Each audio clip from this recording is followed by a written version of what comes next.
Hello, in this video I want to show you how to make a full page screenshot with a Tecno Spark Go 2022. And to do this you will need to open any app that allows you to scroll down. In this case let's go for YouTube.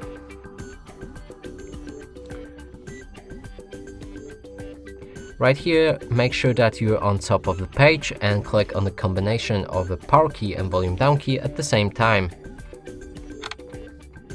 Now click on this icon right here. It should begin scrolling down entire page. Or actually we need to do it manually, sorry. And there's a length limit right here, so that's the maximum of screenshot we can make. Click on finish screenshotting and here we have it. And that's it for this video. Hope you like it. Please consider subscribing to our channel, leave a like and a comment below.